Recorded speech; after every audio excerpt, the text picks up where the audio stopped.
નમસ્કાર મિત્રો, આજે હું તમને એક એવી સ્ટોરી કહું છું જે સાંભળીને જરૂર તમારી આંખમાંથી આંસુ આવી જશે. દીકરીના લગ્નના આગલા દિવસે જેઠે ભાભીના હાથમાં 50,000 રૂપિયા મૂકીને કહ્યું, "આ લે ને કાલે મંડપમાં તારું મોઢું ના બતાવતી." પણ બીજા દિવસે જ્યારે કલેક્ટર સાહેબની ગાડી રોકાઈ અને એ સીધા શા વેચતી ભાભીના પગે પડ્યા ત્યારે આખા ખાનદાનનું ઘમંડ ધૂળમાં મળી ગયું. નડિયાદના જૂના બસ સ્ટેન્ડની બાજુમાં પતરાની એક નાનકડી કેબિનમાં છેલ્લા 18 વર્ષથી કેસરબેનની ચા ઉકળતી હતી. સવારના 5 વાગ્યે જ્યારે આખું શહેર ઊંઘતું હોય ત્યારે કેસરબેનનો ચૂલો સળગી ઉઠતો. એસટીના ડ્રાઈવરો, વહેલી પરીક્ષા આપવા જતા વિદ્યાર્થીઓ, મજૂરો સૌના માટે એ કેબિન જાણે બીજું ઘર હતી. કેસરબેનના પતિ મનુભાઈ 18 વર્ષ પહેલાં ગુજરી ગયા હતા.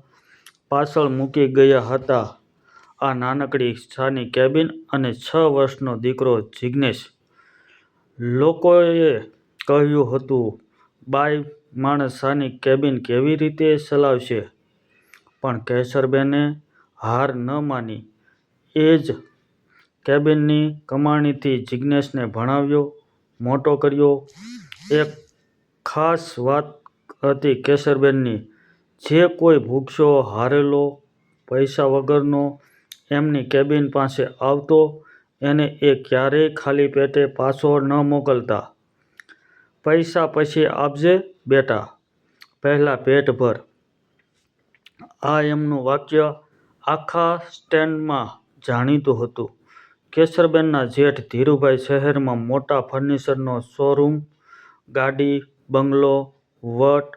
પણ ધીરુભાઈને પોતાની આ વિધવા ભાભીની ચાની કેબિનથી હંમેશા શરમ આવતી. લોકો શું કહેશે કે ધીરુભાઈ શેઠની ભાભી બસ સ્ટેન્ડ પર ચા વેચે છે? આ વખતે ધીરુભાઈની દીકરી ખુશાલીના લગ્ન હતા. શહેરની સૌથી મોંઘી વાડીમાં. અને સૌથી મોટી વાત, મુખ્ય મહેમાન તરીકે આવી રહ્યા હતા જિલ્લાના કલેક્ટર સાહેબ. ધીરુભાઈ છેલ્લા મહિનાથી સૌને કહેતા ફરતા હતા, "કલેક્ટર સાહેબ તો મારા અંગત સંબંધી જેવા છે. મારા ખાસ આમંત્રણથી આવે છે." લગ્નના આગલા દિવસે રાત્રે ધીરુભાઈ કેસરબેનની કેબિન પર આવ્યા. ખિસ્સામાંથી નોટોનું બંડલ કાઢ્યું અને ગલ્લા પર મૂક્યું. "ભાભી, આ 50,000 છે. કાલે લગ્નમાં મોટા મોટા માણસો આવવાના છે. કલેક્ટર સાહેબ આવવાના છે. તમે કાલે મંડપમાં ના આવતા. તમારી આ ચાવાળી ઓળખાણથી મારી ઇજ્જત જશે. આ પૈસા રાખો અને 2 દિવસ ક્યાંક બહાર જતા રહો." કેસરબેનના હાથમાં ચાનો કપ ધ્રુજી ગયો. 18 વર્ષ સુધી એમણે આ ખાનદાનની ઇજ્જત માટે ક્યારેય હાથ ન ફેલાવ્યો અને આજે એ જ ઇજ્જત એમના માટે કલંક બની ગઈ હતી. બાજુમાં ઊભેલા જિગ્નેશનું લોહી ઉકળી ઉઠ્યું. "કાકા, તમારી હિંમત કેવી રીતે?" જિગ્નેશ કેસરબેનના દીકરાને રોક્યો. પછી ધીમેથી નોટોનું બંડલ ધીરુભાઈ તરફ સરકાવ્યું. "પૈસા પાછા લઈ લ્યો ભાઈ. હું નહીં આવું. ખુશાલી મારી દીકરી જેવી છે. એના સારા દિવસે હું એના બાપની ઇજ્જત નહીં બગાડું." ધીરુભાઈ સંતોષથી પૈસા લઈને ચાલ્યા ગયા. એમને લાગ્યું કે વાત પતી ગઈ. પણ બીજા દિવસે બપોરે જ્યારે વાડીના દરવાજે કલેક્ટર સાહેબની સફેદ ગાડી આવીને રોકાઈ ત્યારે જે થયું એની કોઈએ કલ્પના પણ નહોતી કરી. કેસરબેન મંડપમાં તો નહોતા આવ્યા. એ તો બસ પાછળના દરવાજે ખુશાલી માટે પોતાના હાથે વણેલી એક ચાદર અને થોડી મીઠાઈ આપીને ચૂપચાપ નીકળી જવાના હતા. પણ નીકળે એ પહેલાં જ કલેક્ટર સાહેબની ગાડી આવી ગઈ. કલેક્ટર સાહેબ અનિલ પરમાર ગાડીમાંથી ઉતર્યા. ધીરુભાઈ દોડીને હાર લઈને સામે ગયા. ચહેરા પર ગર્વ છલકાતો હતો. કેમેરા, મહેમાનો સૌની નજર કલેક્ટર સાહેબ પર હતી, પણ કલેક્ટર સાહેબની નજર ધીરુભાઈ પર ન હતી. એમની નજર વાડીના એક ખૂણે અટકી ગઈ, જ્યાં સાદી સુતરાઉ સાડીમાં કેશરબેન ઊભા હતા. કલેક્ટર સાહેબ ધીરુભાઈનો હાર બાજુ પર મૂકીને ધીમે પગલે એ ખૂણા તરફ ચાલવા લાગ્યા. આખી વાડીમાં સન્નાટો છવાઈ ગયો. ધીરુભાઈ સમજ્યા નહીં, કલેક્ટર સાહેબ ક્યાં જઈ રહ્યા છે. કલેક્ટર સાહેબ સીધા કેશરબેન સામે જઈને ઊભા રહ્યા અને પછી સૌની સામે એ ઝૂકી ગયા. એમણે કેશરબેનના પગે હાથ લગાવ્યો. આખી વાડી સ્તબ્ધ.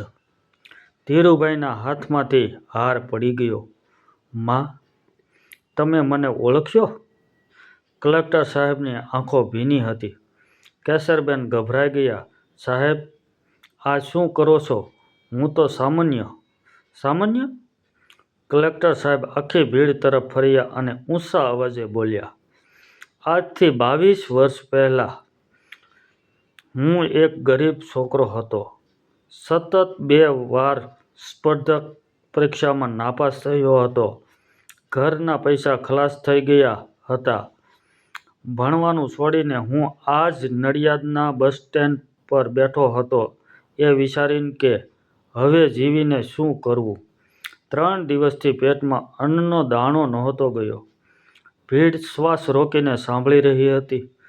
ત્યારે આ માએ, આ કેશરબાઈએ મને એમની કેબિન પર બોલાવ્યો. ગરમ ચા ને ગાંઠિયા આપ્યા. મેં કહ્યું, બા, મારી પાસે પૈસા નથી. એમણે કહ્યું, પૈસા પછી આપજે બેટા, પહેલાં પેટ ભર.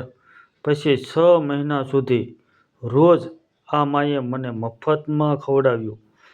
1 રૂપિયો પણ ન લીધો. અને જે દિવસે હું હાર માનીને ગામ પાછું જવાનો હતો, એ દિવસે એમણે કહેલું એક વાક્ય આજે પણ મારા કાનમાં ગૂંજે છે. કલેક્ટર સાહેબનો અવાજ ધ્રુજી ગયો, બેટા, ભૂખ્યા પેટે કોઈ મોટું નથી બન્યું અને હાર માનીને કોઈ આગળ પણ નથી વધ્યું. તું ખા, ફરીથી લડ. એ શા ને એ જ શબ્દોના જોરે હું આજે આ જિલ્લાનો કલેક્ટર છું. આ માં ન હોત તો અનિલ પરમાર ક્યારનોય ખતમ થઈ ગયો હોત. આખી વાડીમાં તાળીઓના ગડગડાટ થઈ ગયો. કોઈની આંખ સૂકી નહોતી. ધીરુભાઈ માથું ઝુકાવીને ઊભા હતા. ગઈ રાતનું એ 50,000નું બંડલ એ મોઢું ના બતાવી બધું એમના કાનમાં હથોડાની જેમ વાગી રહ્યું હતું. જે ભાભીને એ કલંક સમજતા હતા, એ જ ભાભીના કારણે આજે કલેક્ટર સાહેબ એમના ઘરે પગ મૂકવા આવ્યા હતા. કલેક્ટર સાહેબે કેશરબેનનો હાથ પકડ્યો અને એમણે મંડપની વચ્ચે મુખ્ય ખુરશી પર બેસાડ્યા. આજે આ લગ્નના મુખ્ય મહેમાન હું નહીં, આ માં છે. ધીરુભાઈ ધ્રુજતા પગે ભાભી પાસે આવ્યા. એમની આંખોમાંથી આંસુ વહી રહ્યા હતા. એ કંઈ બોલી શકે એ પહેલાં જ કેશરબેને એમના માથે હાથ મૂક્યો. રડ નહીં ધીરુ, ખુશાલીના લગ્નનો દિવસ છે. આજે કોઈ નાનું મોટું નથી, આજે બસ આનંદ છે. ધીરુભાઈ ભાભીના ખોળામાં માથું મૂકીને બાળકની જેમ રડી પડ્યા. એ દિવસે આખા શહેરને સમજાઈ ગયું, માણસની સાચી કિંમત એની તિજોરીમાં પડેલા પૈસા નહીં, પણ એણે કોઈના ખરાબ દિવસોમાં આપેલી હૂંફથી અંકાય છે. જે હાથ ભૂખ્યાને રોટલો આપે છે, એ હાથ ભગવાન પણ ક્યારેય ખાલી નથી રાખતા.